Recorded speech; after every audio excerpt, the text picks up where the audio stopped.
Bien, estamos en la serie de estudios bíblicos que se llama Conocer al Dios verdadero, sobre los atributos de Dios. Y hoy específicamente vamos a estudiar o ver la segunda parte del tema de la ira de Dios. Hace 2 semanas iniciamos este tema que, como les decía yo, no es un tema muy común, no es un tema muy hablado dentro de las iglesias. Sin embargo, es un tema que debemos de tener bien en claro, y uno de los puntos para ver hoy es que es un tema en los cuales deberíamos de meditar constantemente, en el tema de la ira de Dios. Antes de meramente iniciar a lo que vamos a ver hoy, quiero que podamos tener un repaso de lo que vimos en la clase anterior. La vez anterior tratamos de definir el tema de la ira de Dios en contraposición con la ira humana. Les decía que una de las cosas que tiene el tema de la ira de Dios es que solemos pensar que la ira de Dios puede ser igual a la ira del ser humano, y eso es totalmente incorrecto. La ira del ser humano es en muchos sentidos pecaminosa, es injusta, o podríamos poner cualquier otra cosa, y por eso es que tal vez la gente tiende a pensar, cuando hablamos de la ira de Dios, tiende a pensar que ese es el lado malo de Dios, o la parte no bondadosa de Dios. Simplemente no es así, porque no debemos de confundir la ira de Dios con la ira humana. Entonces tratamos de definirlo, la ira de Dios en contraposición con la ira humana. Entonces veíamos 2 cosas. La ira de Dios es santa. Cuando Dios se llena de furia, se enoja, Él en ningún momento peca. Él, no hay mancha en Él, no hay ninguna transgresión. Tal modo que Él se puede enojar, no como nosotros, tener malos pensamientos hacia la persona que se enoja, o tener malos deseos como lo somos nosotros. Cuando Dios despliega su ira, no hay ningún mal en Él. Él es santo y la ira de Dios es santa. La otra cosa que vimos también es que la ira de Dios es justa. Dios solo se enoja cuando tiene que enojarse. Eso es lo que decíamos. Dios aplica o manifiesta o revela su ira únicamente en el momento, por el motivo correcto. Nunca hay tal cosa que sea que Dios se enoje en un momento como lo hacemos nosotros y después tengamos que retractarnos de lo que hicimos cuando estuvimos enojados y decir, perdón, me enojé y no tuve que enojarme. No es tal cosa así. Sobre esta definición, entonces, concluíamos o tratábamos de decir que la ira de Dios es la expresión práctica de su santidad y de su justicia. Decimos que Dios es santo, y ya lo hemos visto y lo estudiamos por 2 semanas. Decimos que Dios es justo, aún no lo hemos estudiado, lo vamos a estudiar, pero si Dios es santo y Dios es justo, cuando vemos esas 2 cosas puestas en práctica, vemos a un Dios de ira. Algo más que quisiera agregar yo, que no hablé la semana anterior, hace 2 semanas, son 2 elementos más. Una de las cosas es que la ira de Dios es algo que hemos sido claramente advertidos. O sea, la ira de Dios no es algo que aparece de repente y que nosotros no podemos decir que Dios no nos advirtió de su ira. Si nos vamos a Génesis capítulo 2, donde Dios le dice a Adán y a Eva, y les dice, no, del árbol de la ciencia del bien y del mal no comerás, porque el día en que él comas, morirás. La advertencia está puesta. Y cuando entonces Adán y Eva comen del fruto, Dios aplica. Ahora, tal vez quiero que me acompañen un momento a Éxodo capítulo 22.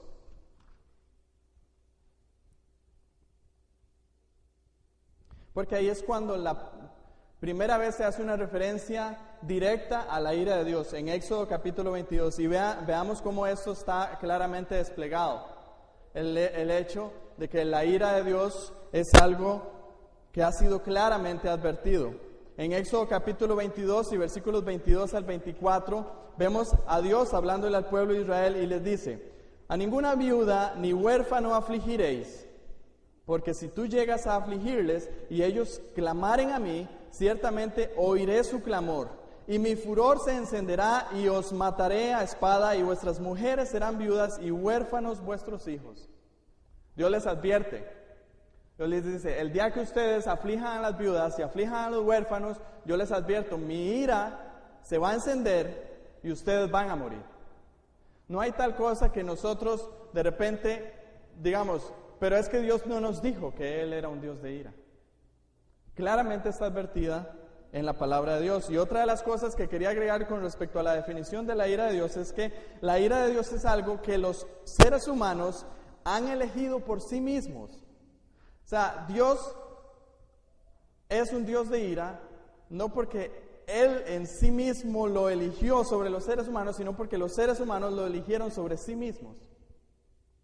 Dios en el Edén, nuevamente nos regresamos, Dios le puso las condiciones y les dijo, ustedes de todo el árbol del huerto pueden comer, solamente uno no pueden comer y el día que ese coman, morirán. Les advierte, ¿y qué escoge el hombre, el ser humano? Escoge la ira de Dios. Igual somos nosotros todos, en toda manera. Somos advertidos de la ira de Dios, pero nuestro corazón, ahora ya pecaminoso por esa caída de Adán, lo que escogemos voluntariamente es la ira de Dios. Entonces, la ira de Dios es algo que los humanos han elegido para sí mismos. Otra de las cosas que vimos es que hay muchas manifestaciones de la ira de Dios a lo largo de la Biblia, y esas nos ayudaron a ver cómo la teoría se hace práctica. Cómo la forma en la que definimos la ira de Dios o intentamos definir la ira de Dios se ve prácticamente. Decimos que la ira de Dios es una ira santa y leemos cada uno de los pasajes donde la ira de Dios se enciende sobre una persona o sobre el pueblo y no vemos mancha en ella.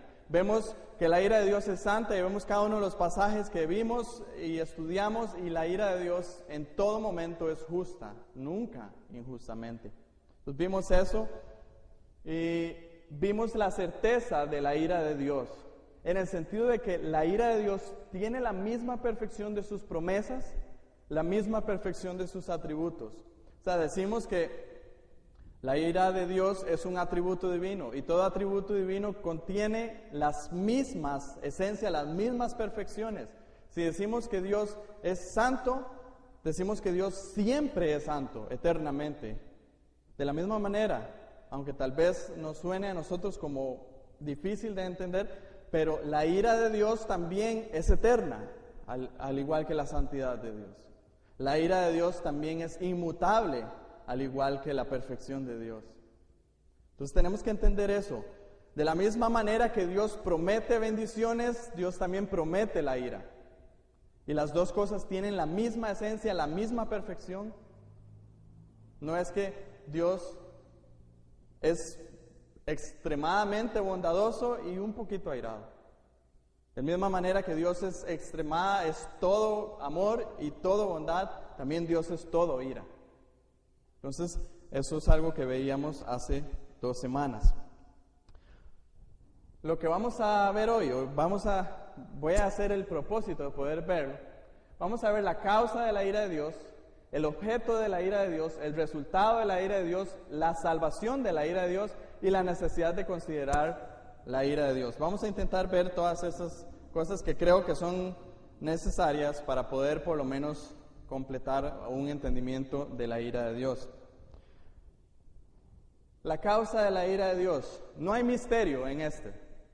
La causa de la ira de Dios es claramente revelada en la palabra de que es el pecado. Dios revela o manifiesta su ira a causa de el pecado. Ahora, como hemos visto, la ira de Dios es justa. Dios no manifiesta su ira sin causa alguna. Y hemos visto que la ira de Dios es justa. ¿Cuál es la causa justa? El por qué Dios tenga que revelar su ira es el pecado. Vayamos a Deuteronomio 29, que me pareció una muy buena ilustración, un muy buen ejemplo de esto. Deuteronomio 29, en sí, todo el libro de Deuteronomio, recordemos que es una repetición de la ley. Es cuando antes de ingresar a la tierra prometida, Moisés les recuerda nuevamente la ley al pueblo de Israel, y en el capítulo 29 les habla específicamente acerca del pacto de la ley que habían hecho en el monte Sinaí. En el versículo 9 podríamos decir o resumir, por así decirlo, el mensaje que que Moisés le está dando al pueblo. Verso 9 dice: guardaréis pues las palabras de este pacto y las pondréis por obra para que prosperéis en todo lo que hiciereis. Este es el mensaje. Guardaréis pues las palabras de este pacto y las pondréis por obra. Ahora, en los versos, vamos a ver, en los versos 18 y 19 Moisés advierte al pueblo contra el apartarse de Dios. Leamos versos 18 y 19. No sea que haya entre vosotros varón o mujer o familia o tribu, cuyo corazón se aparte hoy de Jehová nuestro Dios para ir a servir a los dioses de esas naciones. No sea que haya en medio de vosotros raíz que produzca hiel y ajenjo, y suceda que al oír las palabras de esta maldición, él se bendiga en su corazón diciendo: tendré paz, aunque ande en la dureza de mi corazón, a fin de que con la embriaguez quite la sed. Qué interesante esto, dice: no sea que no haya tal cosa que una persona o una tribu o una familia se aparte de Dios. Y cuando se aparte de Dios y se les diga por la ley cuál es la maldición que reciben, que dentro de su corazón digan: estoy bien, se bendiga a sí mismo, dice. No sé, pero esto es algo que pasa muy a menudo, ¿verdad? Muchas personas se les menciona su pecado, se les confronta y las personas dicen: yo estoy bien, se bendicen a sí mismo. No sea que esta cosa acontezca, le dice Moisés al pueblo. ¿Por qué? ¿Por qué? Versos 20 y 21 nos muestra por qué no. 20, no querrá Jehová perdonarlo, sino que entonces humeará la ira de Jehová y su celo sobre el tal hombre, y se asentará sobre él toda maldición escrita en este libro, y Jehová borrará su nombre debajo del cielo, y lo apartará Jehová de todas las tribus de Israel para mal, conforme a todas las maldiciones del pacto escrito en el libro de esta ley. Claramente les dice, como les decía antes, la ira de Dios está advertida. No se aparten. Si se apartan, la justa ira de Dios va a venir sobre ustedes, porque en el pacto está claramente estipulado. Eso les dice Moisés. Ahora es interesante, en los versos 22 al 24 se levanta una pregunta. Leamos 22 al 24. Y dirán las generaciones venideras: vuestros hijos que se levanten después de vosotros, y el extranjero que vendrá de lejanas tierras, cuando vieren las plagas de aquella tierra y sus enfermedades, de que Jehová la habrá hecho enfermar, azufre y sal, abrazada con toda su tierra, no será sembrada, ni producirá, ni crecerá en ella hierba alguna, como sucedió en la destrucción de Sodoma y Gomorra, de Adma y de Seboim, las cuales Jehová destruyó en su furor y en su ira. Mas aún todas las naciones dirán: ¿por qué hizo esto Jehová a esta tierra? ¿Qué significa el ardor de esta gran ira? Interesante que después de que Dios advierte y les dice qué va a suceder si se apartan, aún la gente va a preguntar: ¿cuál es la causa de esta ira? Entonces, por eso es que yo quiero señalar nuevamente la causa de la ira de Dios, porque Dios responde en el verso 25 y verso 26. Dice: y responderán: por cuanto dejaron el pacto de Jehová, el Dios de sus padres, que él concertó con ellos cuando los sacó de la tierra de Egipto, y fueron y sirvieron a dioses ajenos y se inclinaron a ellos, dioses que no conocían y que ninguna cosa les habían dado. En otras palabras, lo que les está diciendo es porque por cuanto pecaron contra su Dios, apartándose de él, de su pacto, es que viene la ira de Dios. Esa es la correcta respuesta. ¿Cuál es la causa de la ira? Es el pecado. No viene por una causa injusta, sino porque Dios ya lo advirtió y viene justamente y está claramente. Inclusive Romanos en el Nuevo Testamento nos ayuda. Ya lo vimos esto con Jaime, pero nada más quiero repasarlo rápidamente. En capítulo 1 de Romanos, versículo 18 dice: porque la ira de Dios se revela desde el cielo contra toda impiedad e injusticia de los hombres que detienen con injusticia la verdad. Y sigue diciendo, en el verso 21 dice: pues habiendo conocido a Dios, no le glorificaron como a Dios, ni le dieron gracias, sino que se envanecieron en sus razonamientos y su necio corazón fue entenebrecido. Si leemos el verso 18, uno va a decir: pero ¿por qué se revela la ira de Dios contra toda impiedad y toda injusticia? Bueno, el verso 21 lo responde: pues habiendo conocido a Dios, no le glorificaron como a Dios. Y eso es pecado. En fin, eso es pecado. Entonces, nuevamente aquí vemos la contraposición que hay de la ira de Dios con respecto a la ira humana. La ira de Dios viene con una causa.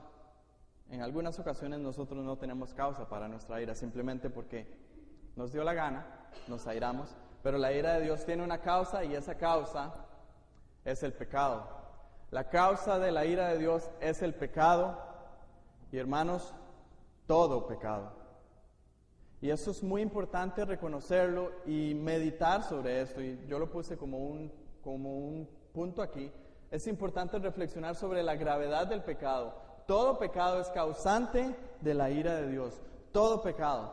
Es que el asunto de nosotros que solemos clasificar los pecados. Vemos a una persona que es adúltera, vemos a un violador, vemos a una persona que se metió a la cárcel por ser un asesino y decimos: la ira de Dios está sobre él. Pero no pensamos en que sobre los mentirosos, sobre los chismosos, sobre los que no pagan impuestos, sobre los que... cosas que diríamos que pocas. Sobre los mal hablados, eso es pecado, y la ira de Dios está sobre esos pecados, porque la ira de Dios, la causa de la ira de Dios es el pecado. Entonces, tenemos que meditar mucho en eso y reflexionar, y como vamos a ver más adelante, pensar en el hecho de que todo pecado que cometemos nosotros es grave y es causante de la ira de Dios. Colosenses 3, 5 y 6 dice: haced morir pues lo terrenal en vosotros. Y menciona algunos pecados: fornicación, impureza, pasiones desordenadas, malos deseos y avaricias, que es idolatría, cosas por las cuales la ira de Dios viene sobre los hijos de desobediencia. En sí, pecado. Por el pecado viene la ira de Dios. La causa del pecado es la ira de Dios. Vamos a ver entonces el objeto de la ira de Dios. Y por el objeto de la ira de Dios me refiero hacia dónde es dirigida la ira de Dios. Y esto es importante porque podríamos un poco confundirnos con esto. ¿Hacia dónde es dirigida la ira de Dios? ¿Cuál es el objeto de la ira de Dios? Bueno, empecemos primero por Romanos 1:18.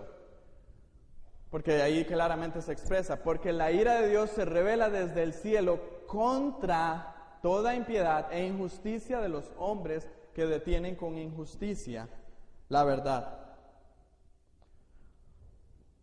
En este verso nos señala dos cosas contra las cuales revela Dios su ira: la impiedad y la injusticia. Veamos las dos. La impiedad es una relación defectuosa con Dios. Es la falta de reverencia, devoción y culto sincero a Dios. Cuando hablamos de impiedad, es lo contrario a la piedad. La piedad es una relación cercana con el Señor, de tal manera que hay devoción, hay reverencia. La impiedad es lo contrario. Es cuando esa relación es cortada, es alejada. Los que cometen impiedad o los que viven en impiedad son los impíos.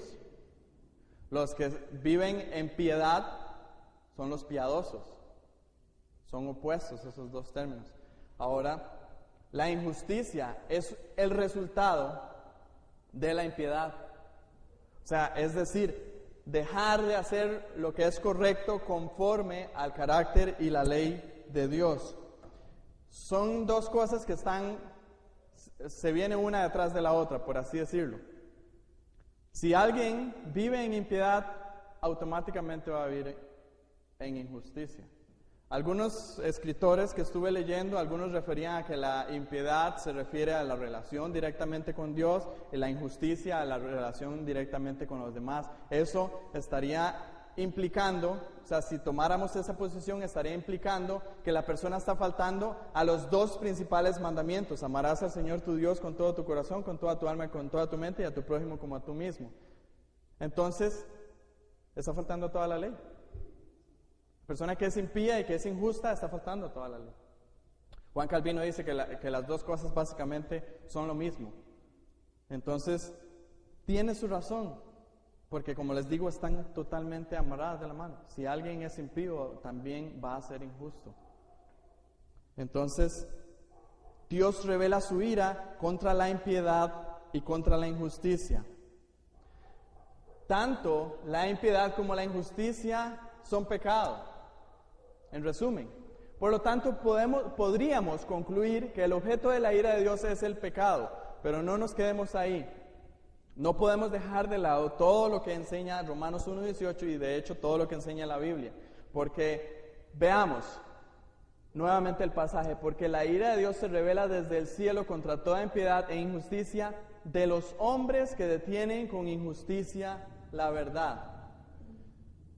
Esa impiedad y esa injusticia le pertenecen a alguien.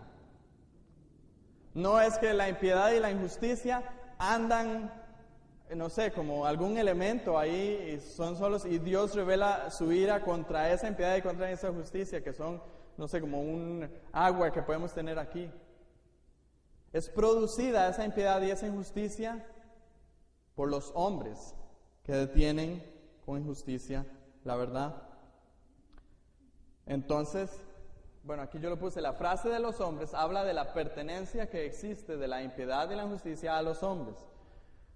Uniendo un poco lo que hemos visto en la causa de la ira de Dios con la enseñanza bíblica que ahorita vamos a ver, debemos de concluir que Dios revela su ira sobre los hombres a causa de que ellos son impíos y son injustos. El objeto de la ira de Dios en sí es el pecado y el pecado sobre los que lo cometen. Pero ¿no es cierto que Dios odia el pecado y ama a los pecadores? Podría preguntar a alguien acá. Es una frase muy común. Es decir, no, la ira de Dios es únicamente y exclusivamente sobre el pecado y Dios ama a los pecadores. Es una frase que se habla bastante, pero no es del todo bíblica. Es cierta en cierto sentido, pero no es cierta en cierto sentido. Vamos a ver.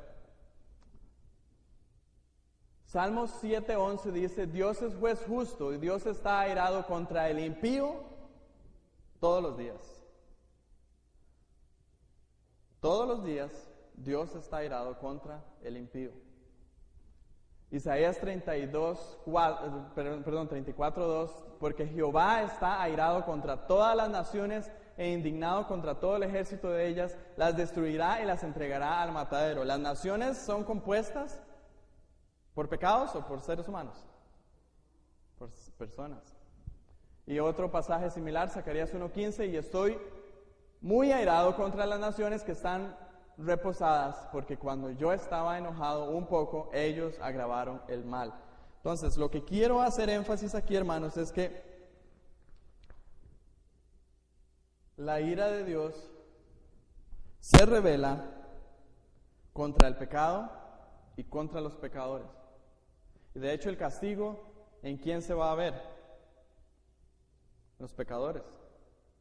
Es interesante porque si vemos la ira de Dios a nivel judicial, y tal vez Jaime nos pueda ayudar acá, si hay una persona que comete un robo y se lleva a los tribunales de justicia, ¿qué se juzga? ¿El robo o la persona que cometió el robo? La persona que cometió el robo. El nivel judicial de Dios en ese sentido es el mismo. Dios juzgará y manifestará y revelará su ira sobre la persona que cometa el pecado. Entonces, cuando decimos Dios Dios odia el pecado, pero ama a los pecadores, como les dije, en cierto sentido eso no es cierto, porque Dios está airado contra los pecadores. Pero en cierto sentido vamos a ver ahora que únicamente a través de la sangre de Jesucristo y su sacrificio en la cruz es que podemos decir Dios ama a los pecadores. Porque cuando aún éramos pecadores, Cristo murió por nosotros. De tal manera amó Dios al mundo que ha dado a su Hijo unigénito para que todo aquel que en Él cree no se pierda, mas tenga vida eterna. Ahí es cuando el amor de Dios se ve revelado sobre los pecadores, pero únicamente, exclusivamente a través de Jesucristo, de su vida, su obra en la cruz y su resurrección. No hay amor de Dios hacia un pecador si no está Cristo de por medio. Únicamente a través de Cristo en medio, como mediador, como el camino, como la verdad y como la vida, es que Dios ama a los pecadores. Resultado de la ira de Dios. El resultado de la ira de Dios. Cuando pensamos en el resultado de la ira de Dios, por lo general pensamos que es una catástrofe o una muerte aparatosa. O sea, pensamos en el tema de la ira de Dios y pensamos en una cosa como el diluvio, ¿verdad? Dios derramando su ira. O pensamos en una cosa como Sodoma y Gomorra, cayendo fuego del cielo y quemando una ciudad. O inclusive podemos pensar en los eventos escatológicos que están por venir. Podemos pensar en esto. Pero yo quiero que pensemos más. Porque en última instancia no debe de ser nuestra consideración del resultado de la ira de Dios estos eventos. Pensemos en esto. Hemos dicho que la ira de Dios posee la misma naturaleza de los demás atributos divinos, por lo que debemos de pensar que la ira de Dios es eterna y aquellos que no se salven de su ira sufrirán de ella eternamente. Ese es el resultado final de la ira de Dios. El resultado final de la ira de Dios es la eternidad sufriendo. Entonces, ver la ira de Dios manifestada o revelada en la destrucción de un pueblo como Sodoma y Gomorra es simplemente una manifestación, podríamos decirlo, temporal, breve, porque los habitantes de Sodoma y Gomorra sufrieron esa muerte horrorosa, pero están sufriendo peor ahora. De igual forma con el diluvio, de igual forma con los eventos escatológicos. Ayer en familia estábamos leyendo cuando las copas de la ira de Dios en Apocalipsis son derramadas y uno dice, wow, qué gran destrucción, qué horroroso. Pero eso no es comparado con lo que dice al final en Apocalipsis, cuando todos son enviados al lago de fuego. Uno dirá, no, pero eso es una idea que se levanta nada más. Dios castigar a las personas en el infierno eternamente, no. Para eso la Biblia revela que van a ser destruidos y ahí ya. Inclusive hay unos teólogos contemporáneos que suelen decir que no, que pensar en que la ira de Dios eternamente es algo que no está realmente claro en la Biblia. Bueno, veamos a ver si realmente está en la Biblia. Mateo capítulo 25 y 26, dichos por palabras mismas del Señor Jesucristo. E irán estos al castigo eterno y los justos a la vida eterna. Pensemos, hermanos, ¿cuánto creen ustedes que dure el castigo eterno? Tal vez solamente infinitamente, ¿verdad? Pero la frase está clara, castigo eterno. ¿A qué les suena a ustedes? ¿A días? ¿A años? ¿O les suena a una eternidad? En otro pasaje, el mismo Jesucristo, en Marcos 9, 44, 46 y 48, Él está hablando acerca de si tu ojo te es ocasión de caer, sácalo de ti, mejor te es entrar al cielo con un ojo nada más que con tus dos ojos ir al infierno. Y repite esta frase en 3 ocasiones, donde el gusano de ellos no muere y el fuego nunca se apaga. Habla de castigo eterno. Habla de que la ira de Dios viene y se manifestará eternamente. Y por si quede alguna duda, quiero que me acompañen todos a Apocalipsis capítulo 20, y es de lo que les estaba hablando, Apocalipsis capítulo 20, y vamos a leer versículos del 10 al 15.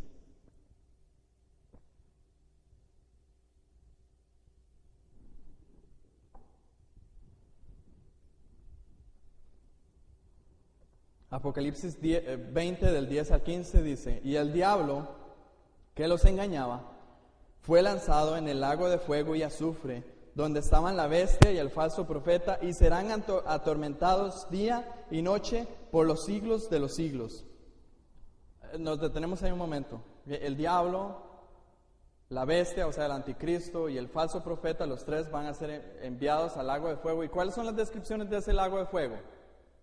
Dice que ahí van a ser atormentados día y noche por los siglos de los siglos. No van a haber breaks, no van a haber hora de almuerzo, no va a haber ninguna pausa. Día y noche por los siglos de los siglos. No van a haber vacaciones tampoco. Sigue el verso 11. Y vi un gran trono blanco y al que estaba sentado en él, de delante del cual huyeron la tierra y el cielo, y ningún lugar se encontró para ellos. Y vi a los muertos, grandes y pequeños, de pie ante Dios. Por cierto, esto se refiere a todos los muertos, de todas las edades, de todos los tiempos, ante Dios. Y los libros fueron abiertos. Y otro libro fue abierto, el cual es el libro de la vida. Y fueron juzgados los muertos por las cosas que estaban escritas en los libros según sus obras. Y el mar entregó los muertos que había en él, y la muerte y el Hades entregaron los muertos que habían en ellos, y fueron juzgados cada uno según sus obras. Va a haber un juicio, y el juicio va a ser con base a las obras, con base a las obras que hagamos cada uno de nosotros. Y el juez justo va a pagar. Verso 14.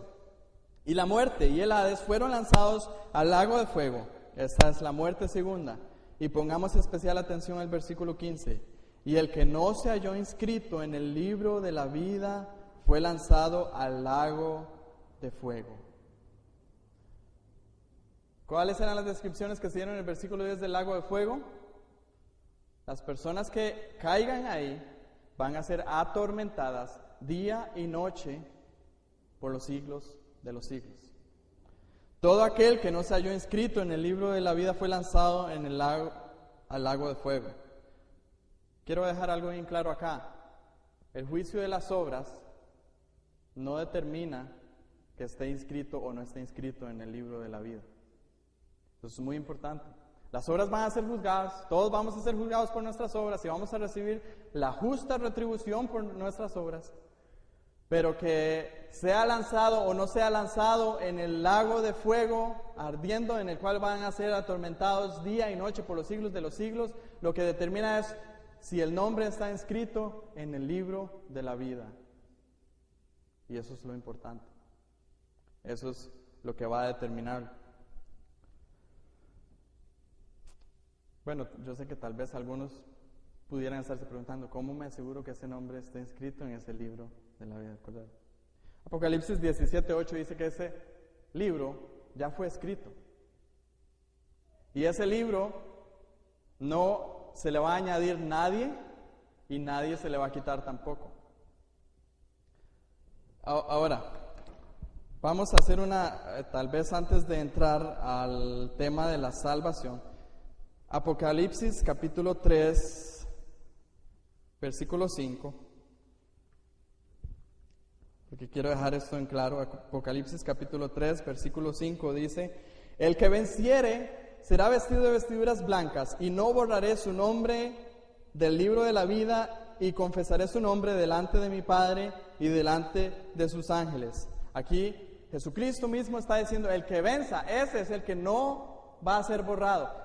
Y aclaro, no es que Dios va a borrar a nadie, sino que todos los que están escritos en ese libro van a ser vencedores, y hay una garantía de que no va a ser borrado el nombre del libro de la vida. ¿Ok? Entonces, para estar firmes en el libro de la vida, tenemos que ser vencedores.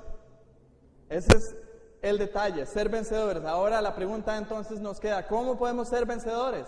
Bueno, en el mismo escrito de Juan, pero no en Apocalipsis, sino en Primera de Juan, capítulo 5,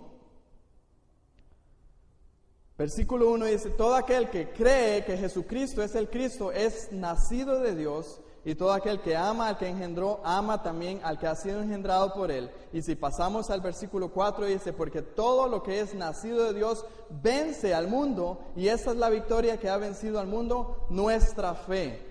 ¿Quién es el que vence al mundo sino el que cree que Jesús es el Hijo de Dios? Entonces, ¿cómo podemos ser vencedores? Aquí dice la palabra de Dios claramente, porque la palabra de Dios se interpreta con la misma palabra de Dios. ¿Cómo podemos ser vencedores? Se vence únicamente a través de la fe y la fe en Jesucristo. Ahí está la respuesta. Ahí está la respuesta. Pero quiero ahondar más en este tema. ¿Cómo nos salvamos de la ira de Dios? ¿Cómo hay salvación de la ira de Dios? Hasta este punto debemos de ser conscientes que somos merecedores de la justa ira de Dios. Y eso es antes de poder entrar al tema de la salvación. Debemos de entender que Romanos 3:23 dice, por cuanto todos pecaron y están destituidos de la gloria de Dios. Todos hemos pecado acá en este salón. Todos estamos destituidos de la gloria de Dios. Todos merecemos la justa ira de Dios. Es lo primero que tenemos que reconocer antes de poder ser salvos de la ira de Dios. Tenemos que reconocer que merecemos esa ira de Dios. Ahora, creo que, tal vez adelantándome un poco más en Romanos que Jaime está exponiendo, él lo va a explicar con mucho más detalle y quizás mucho mejor que yo cuando lo explique, pero en Romanos capítulo 5, versículo 9, creo que está la respuesta. Pues mucho más, estando ya justificados en su sangre, por él seremos salvos de la ira. Analicemos este versículo, porque tal vez no lo entendemos. ¿Por quién podemos ser salvos de la ira? Dice, porque en él seremos salvos de la ira. ¿En él quién? En Jesucristo. Primera Tesalonicenses 1:10, Pablo le está hablando a los tesalonicenses y les dice que ellos esperan de los cielos a su Hijo, al cual resucitó de los muertos, a Jesús, quien nos libra de la ira venidera. Entonces, cuando este versículo dice, en él seremos salvos de la ira, debemos de entender únicamente en Jesucristo es que vamos a ser salvos de la ira. Ahora, ¿por qué en Jesucristo podemos ser salvos de la ira? Podría ser otra pregunta. ¿Por qué es que somos salvos de la ira? ¿Cómo podemos ser salvos de la ira en Jesucristo? Bueno, por la obra de Cristo en la cruz del Calvario. Y aquí quiero mencionar 2 Corintios 5:21. Quiero que lo busquemos. Aquí se demuestra claramente lo que hizo en la cruz. 2 Corintios 5:21, al que no conoció pecado, por nosotros lo hizo pecado, para que nosotros fuésemos hechos justicia de Dios en él. Y esto es algo hermoso. En la cruz hubo un cambio de papeles. Cristo llevó el castigo del pecado, recibió toda la ira de Dios que debimos haber merecido nosotros, para que nosotros recibamos la justicia de Dios. Por eso el verso 5:9 dice, pues más justificados en él, por él seremos salvos de la ira de Dios, justificados en su sangre. Ahora, siguen las preguntas para entender mejor este versículo. ¿Cómo podemos ser justificados en su sangre? Romanos 5:1 es la respuesta. Justificados, pues, por la fe tenemos paz para con Dios. Entonces, entendemos que es únicamente a través de Cristo, únicamente a través de la obra de Cristo en la cruz y únicamente por nuestra fe puesta en Cristo y en la obra de la cruz. Nada más. Bueno, una fe genuina viene acompañada de un arrepentimiento. Ese es el Evangelio. Ese es el mensaje de salvación de la ira de Dios. Esto es lo que necesitamos para ser salvos de la ira de Dios. Como Jaime decía la semana pasada, y creo que lo dijo muy atinentemente, esto para algunas personas podrá ser locura, pero para los que creen, poder de Dios, salvación de Dios. No hay otra respuesta a la salvación de la ira de Dios que este. Ahora quiero que pensemos en la necesidad de considerar la ira de Dios. Según Arthur W. Pink, la ira de Dios es una perfección del carácter divino sobre la que necesitamos meditar con frecuencia. Me gustó esta sección de este escritor que él dice, debemos de meditar con frecuencia en la ira de Dios. Hagamos este ejercicio, no levanten la mano porque más de uno seríamos avergonzados. ¿Quiénes de nosotros estuvo por lo menos 5 minutos reflexionando en la ira de Dios en esta semana? Muy poco reflexionamos en eso y es quizá algo que nuestro corazón humano aleja. No queremos pensar en la ira de Dios. Nos gusta más pensar en las bendiciones de Dios, en las promesas de Dios, en la bondad de Dios.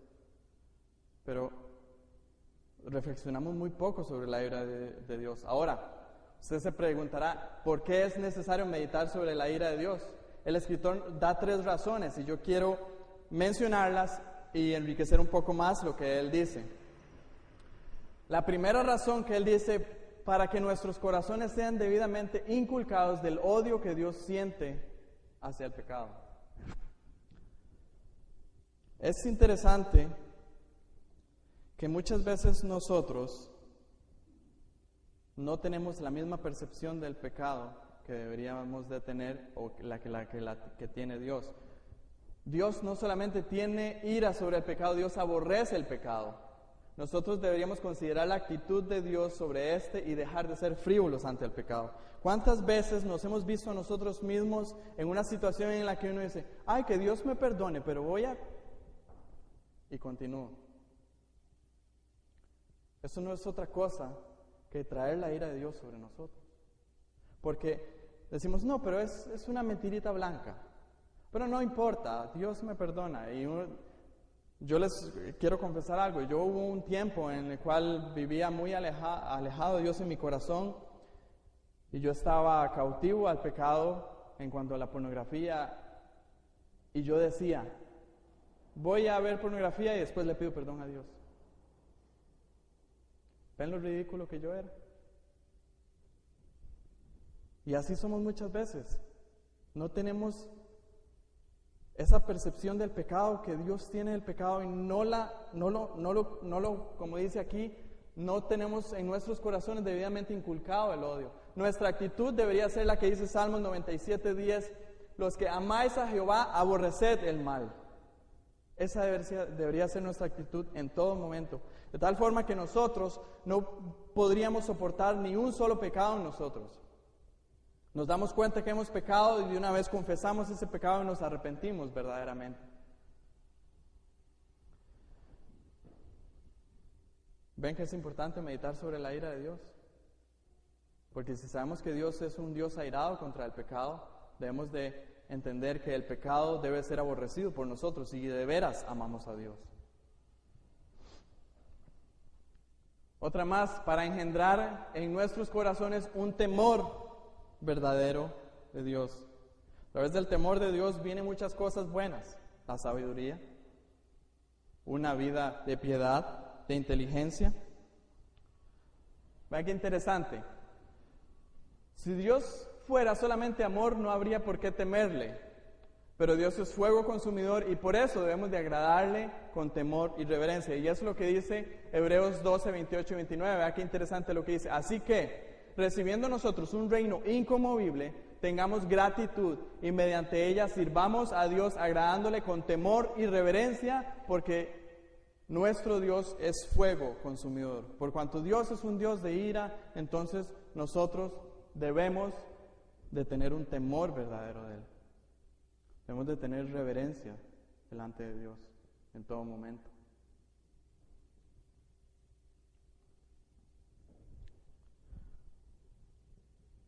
Otra más para elevar nuestras almas en ferviente alabanza por habernos librado de la ira que ha de venir. 1 Tesalonicenses 1:10 dice que Jesucristo es el que nos libra de la ira venidera.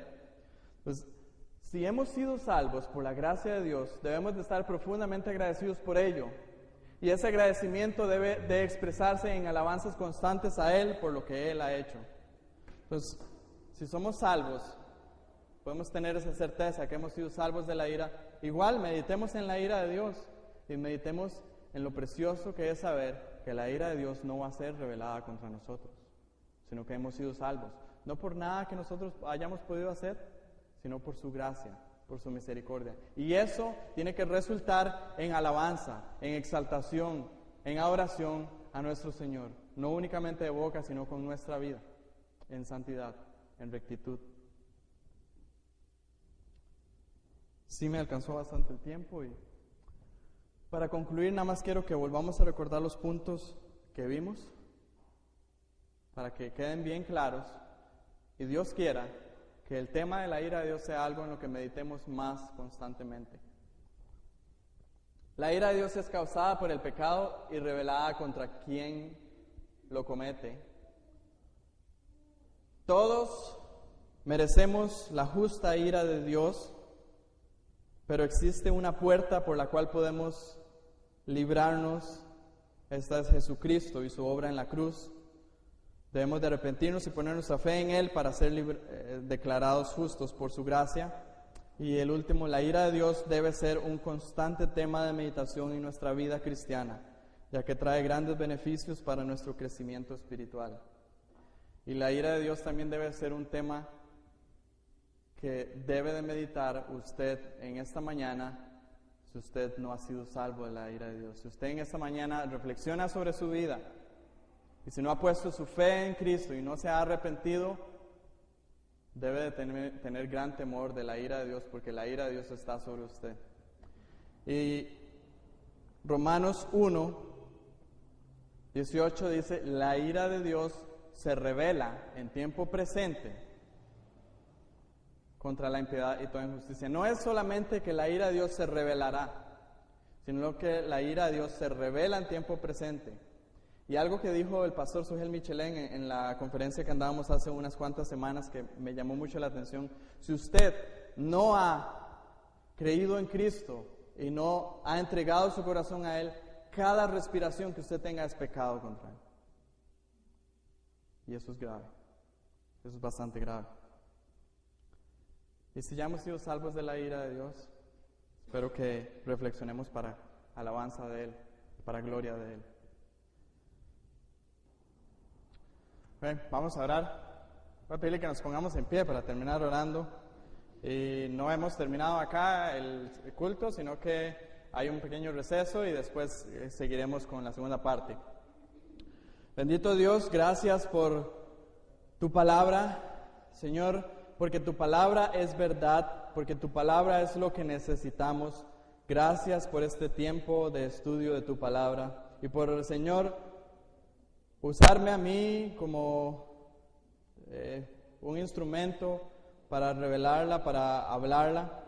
Pido, Señor, que tú a través de lo que yo haya dicho, que sea tu verdad, que tú trabajes en nuestros corazones, Señor. Y si yo he dicho algo que no debe de ser, por favor, bórralo de nosotros y que lo que reine e impere en nosotros sea tu palabra, tu verdad, Señor. Que tú seas glorificado y que tú seas exaltado en este estudio bíblico y en el tiempo que resta de este culto. Recibe honra y gloria, Señor, en Cristo Jesús. Amén.